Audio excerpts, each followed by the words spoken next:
جو بندہ عصر کی نماز کے بعد 21 مرتبہ پڑھے گا، اللہ کے ولی کہتے ہیں وہ بیٹھے بٹھائے مالدار ہو جائے گا۔ محترم ناظرین، اللہ کے ولی کہتے ہیں چھوٹی سی اور بہت پیاری قرآن کی آیت جو شخص عصر کی نماز کے بعد 21 مرتبہ پڑھتا ہے تو اللہ پاک اپنے اس بندے سے اتنا خوش اور راضی ہوتا ہے، اس گھر میں رزق کی بارش کر دیتا ہے۔ تو ناظرین، عصر کا وقت وہ وقت ہے جو دعاؤں کی قبولیت کا وقت ہے۔ اس وقت ایک گھڑی ایسی ہے جس میں ہر دعا فوراً قبول ہوتی ہے۔ تو جو قرآن کی یہ آیت پڑھ کر جو بھی دعا مانگے گا، جائے نماز سے اٹھنے سے پہلے ہی اس کی وہ دعا قبول ہو چکی ہوگی انشاءاللہ۔ ناظرین، ساری کی ساری نمازیں اہم ہیں، سب کو وقت پر ادا کرنا ضروری ہے، لیکن کچھ نمازوں کی فضیلت و اہمیت بہت زیادہ ہے۔ ان میں سے ایک نماز عصر ہے۔ آج ہم اس نماز کی فضیلت و اہمیت کو تفصیل سے سمجھیں گے۔ شریعت اسلامیہ نے عصر کی نماز کو بیچ والی نماز کہا ہے، جس پر اللہ تعالیٰ نے مداومت کرنے کی تاکید فرمائی ہے، اور رسول اکرم صلی اللہ علیہ وآلہ وسلم نے عصر کی نماز کی محافظت کرنے والے کے لیے جنت کا وعدہ فرمایا ہے۔ نیز اسے ترک کر دینے پر عمل کے برباد ہونے اور نیکیوں کے ضائع ہونے کی خبر دی ہے۔ اللہ تعالی ہمیں عصر کی نماز کی حفاظت اور اس پر مداومت کرنے کی توفیق عطا فرمائے، آمین۔ عصر کی نماز کے فوائد۔ عصر کی نماز کی کافی فضیلت ہے۔ عصر کی نماز کی محافظت کرنا دخول جنت کا سبب ہے۔ عصر کی نماز نہ پڑھنے والے کے لیے سخت وعید ہے۔ عصر کی نماز ہی بیچ والی نماز ہے۔ اللہ تعالیٰ کا ارشاد ہے، حافظوا علی الصلاۃ والصلاۃ الوسطی وقوموا للقانتین۔ ترجمہ، نمازوں کی حفاظت کرو، بالخصوص درمیان والی نماز کی، اور اللہ تعالیٰ کے لیے با ادب کھڑے رہا کرو۔ ابو ہریرہ رضی اللہ تعالیٰ عنہ سے روایت ہے کہ رسول اللہ صلی اللہ علیہ وآلہ وسلم نے فرمایا، رات اور دن میں فرشتوں کی ڈیوٹیاں بدلتی رہتی ہیں، اور فجر اور عصر کی نمازوں میں ڈیوٹی پر آنے والوں اور رخصت پانے والوں کا اجتماع ہوتا ہے۔ پھر تمہارے پاس رہنے والے فرشتے جب اوپر چڑھتے ہیں تو اللہ تعالیٰ پوچھتا ہے، حالانکہ وہ ان سے زیادہ اپنے بندوں کے متعلق جانتا ہے، کہ میرے بندوں کو تم نے کس حال میں چھوڑا؟ وہ جواب دیتے ہیں کہ ہم نے جب انہیں چھوڑا تو وہ فجر کی نماز پڑھ رہے تھے، اور جب ان کے پاس گئے تھے تب وہ عصر کی نماز پڑھ رہے تھے۔ جریر بن عبداللہ رضی اللہ تعالیٰ عنہ سے روایت ہے کہ ہم نبی صلی اللہ علیہ وآلہ وسلم کی خدمت میں موجود تھے۔ آپ صلی اللہ علیہ وآلہ وسلم نے چاند پر ایک نظر ڈالی، پھر فرمایا کہ تم اپنے رب کو آخرت میں اسی طرح دیکھو گے جیسے اس چاند کو اب دیکھ رہے ہو، اس کے دیکھنے میں تم کو کوئی زحمت بھی نہیں ہوگی۔ بس اگر تم ایسا کر سکتے ہو کہ سورج طلوع ہونے سے پہلے والی نماز فجر اور سورج غروب ہونے سے پہلے والی نماز عصر سے تمہیں کوئی چیز روک نہ سکے تو ایسا ضرور کرو۔ پھر جریر نے یہ آیت تلاوت فرمائی کہ وَسَبِّحُوا بِحَمْدِ رَبِّكَ قَبْلَ طُلُوعِ الشَّمْسِ وَقَبْلَ غُرُوبِهَا، اور اپنے پروردگار کی تسبیح اور تعریف بیان کرتا رہے سورج نکلنے سے پہلے اور اس کے ڈوبنے سے پہلے۔ بریدہ رضی اللہ تعالیٰ عنہ سے روایت ہے کہ رسول اللہ صلی اللہ علیہ وآلہ وسلم نے فرمایا کہ جس نے عصر کی نماز چھوڑ دی اس کا نیک عمل ضائع ہو گیا۔ آقا علیہ الصلوۃ والسلام جب اس دنیا سے رخصت ہونے لگے تو آقا علیہ السلام نے فرمایا، نماز کی حفاظت کرنا اور اپنے ماتحت لوگوں کا خیال رکھنا۔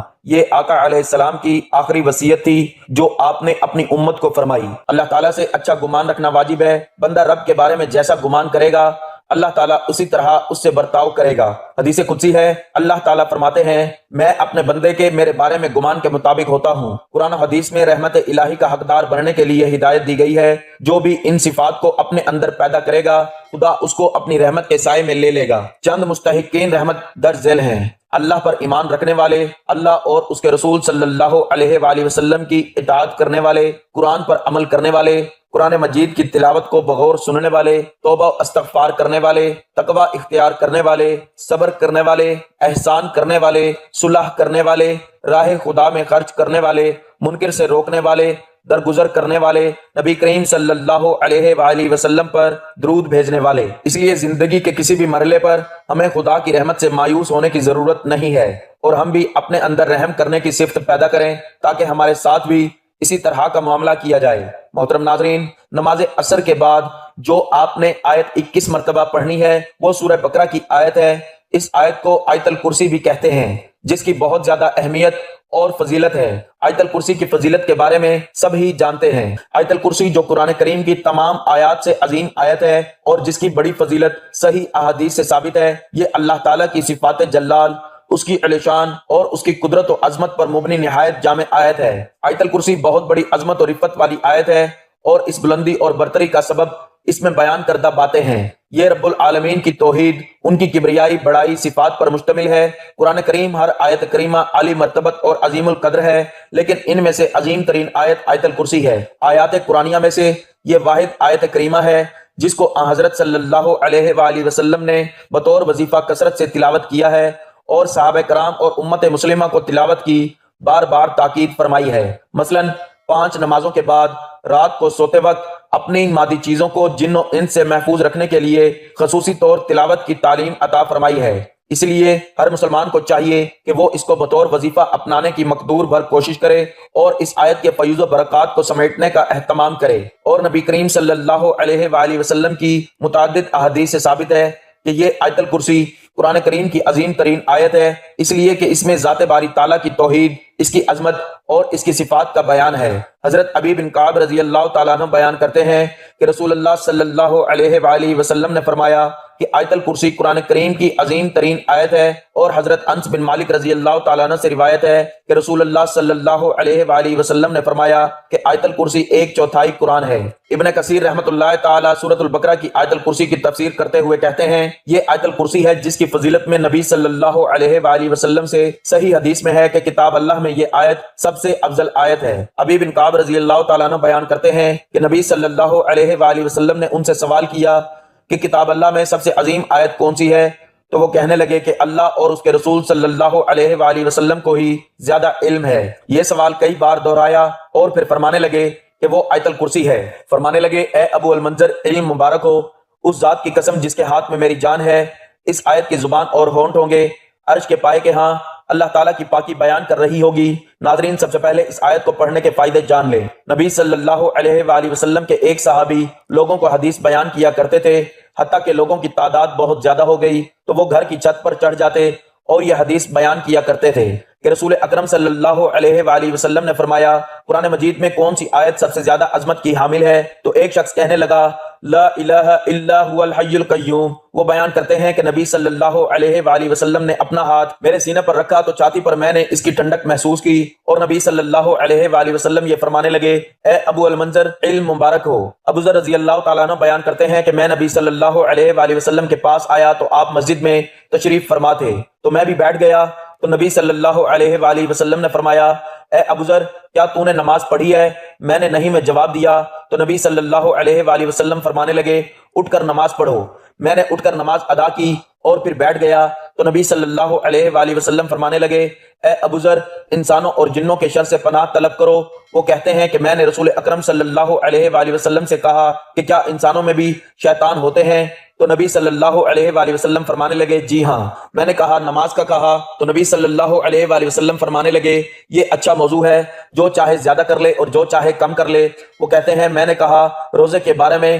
نبی صلی اللہ علیہ وآلہ وسلم فرمانے لگے فرض ہے، اس کا اجر دیا جائے گا اور اللہ تعالیٰ کے ہاں اور زیادہ اجر ملے گا۔ میں نے کہا اے اللہ کے رسول صلی اللہ علیہ وآلہ وسلم صدقہ؟ تو وہ کہنے لگے اس کا اجر ڈبل سے بھی زیادہ ہوتا ہے۔ میں نے کہا کون سا صدقہ بہتر ہے؟ فرمایا قلیل اشیاء کے مالک کا صدقہ کرنا اور یا پھر فقیر کو چھپا کر دینا۔ میں نے کہا اے اللہ کے رسول صلی اللہ علیہ وآلہ وسلم سب سے پہلا نبی کون تھا؟ فرمانے لگے آدم علیہ السلام۔ میں نے کہا اے اللہ کے رسول صلی اللہ علیہ وآلہ وسلم کیا وہ نبی تھے؟ نبی صلی اللہ علیہ وآلہ وسلم نے فرمایا کہ وہ نبی مکلم تھے، اللہ تعالیٰ کے ساتھ بات چیت کی تھی۔ میں نے کہا اے اللہ تعالیٰ کے رسول صلی اللہ علیہ وآلہ وسلم رسولوں کی تعداد کیا ہے؟ فرمانے لگے 310 سے کچھ زیادہ۔ ایک جمع غفیر تھا، ایک مرتبہ یہ فرمایا کہ 315۔ میں نے کہا اے اللہ تعالیٰ کے رسول صلی اللہ علیہ وآلہ وسلم آپ پر جو نازل کیا گیا ہے اس میں سب سے عظیم کیا ہے؟ فرمایا آیت الکرسی لا الہ الا هو الحی القیوم۔ حضرت ابو ہریرہ رضی اللہ تعالیٰ عنہ بیان کرتے ہیں کہ رسول اکرم صلی اللہ علیہ وآلہ وسلم نے فرمایا کہ سورہ بقرہ میں ایک ایسی آیت ہے جو کہ قرآن کی سردار ہے، وہ جس گھر میں بھی پڑھی جائے گی اس گھر سے شیطان نکل جائے گا، تو وہ آیت ہے آیت الکرسی۔ ایک شخص نے حضور نبی کریم صلی اللہ علیہ وآلہ وسلم سے غربت اور تنگ دستی کی شکایت کی تو آپ صلی اللہ علیہ وآلہ وسلم نے فرمایا کہ تم آیت الکرسی کیوں نہیں پڑھتے؟ ناظرین، اللہ کے ولی کہتے ہیں کہ 21 بار جو اس آیت کو عصر کی نماز کے بعد پڑھے گا تو اللہ اسے جائے نماز پر بیٹھے بیٹھے مالدار کر دے گا، کیونکہ یہ وہ آیت ہے کہ جس میں اللہ تعالیٰ کا اسم اعظم ہے، تو اس کے ذریعے جو بھی دعا مانگی جائے وہ فوراً قبول ہوگی۔ تو جب آپ اس بابرکت وقت میں نماز عصر کے بعد اس آیت کو 21 مرتبہ اول آخر درود پاک پڑھ کر دعا کے لیے ہاتھ اٹھائیں، انشاءاللہ آپ کی وہ دعا کبھی بھی رد نہیں ہوگی۔ اللہ پاک آپ کو بے شمار رزق دیں گے، جو بھی مانگیں گے انشاءاللہ وہ آپ کو ملے گا۔ ناظرین، آیت الکرسی ایک بار میں پڑھ کے بھی سنا دیتا ہوں تاکہ جن لوگوں کو پڑھنا نہیں آتا وہ اس وظیفے کے ساتھ ویڈیو میں دہراتے ہوئے پڑھ لیں۔ اللہ لا الہ الا هو الحی القیوم لا تأخذه سنة ولا نوم له ما في السماوات وما في الأرض من ذا الذي يشفع عنده إلا بإذنه يعلم ما بين أيديهم وما خلفهم ولا يحيطون بشيء من علمه إلا بما شاء وسع كرسيه السماوات والأرض ولا يعوده حفظهما وهو العلي العظيم۔ ترجمہ: اللہ ہے جس کے سوا کوئی معبود نہیں، وہ آپ زندہ اور اوروں کا قائم رکھنے والا، اسے نہ اونگ آئے نہ نیند، اسی کا ہے جو کچھ آسمانوں میں ہے اور جو کچھ زمین میں۔ وہ کون ہے جو اس کے یہاں سفارش کرے؟ بے اس کے حکم کے جانتا ہے جو کچھ ان کے آگے ہے اور جو کچھ ان کے پیچھے، اور وہ نہیں پاتے اس کے علم میں سے مگر جتنا وہ چاہے۔ اس کی کرسی میں سمائے ہوئے ہیں آسمان اور زمین، اور اسے بھاری نہیں ان کی نگہبانی، اور وہی ہے بلند بڑائی والا۔ ناظرین، یہ تھی سورہ بقرہ کی آیت الکرسی، جسے آپ نے نماز عصر کے بعد 21 مرتبہ لازمی پڑھنا ہے۔ اس کے پڑھنے سے انشاءاللہ تعالی اللہ تعالی ہماری پریشانیاں دور کرے گا، ہماری تمام نیک اور جائز مرادوں کو پورا کرے گا، ہماری تمام دلی خواہشات کو پورا کر کے ہمارے لیے آسانیاں پیدا کرے گا۔ ہمیں اس آیت کے توفیل شیطان کے شر سے، حاسدین کے حسد سے اور دشمن کے وار سے ہمیشہ محفوظ فرمائے گا۔ انشاءاللہ دعا ہے کہ اللہ تعالیٰ میرا سنانا اور آپ کا سننا اپنی بارگاہ میں قبول و منظور فرمائے، آمین۔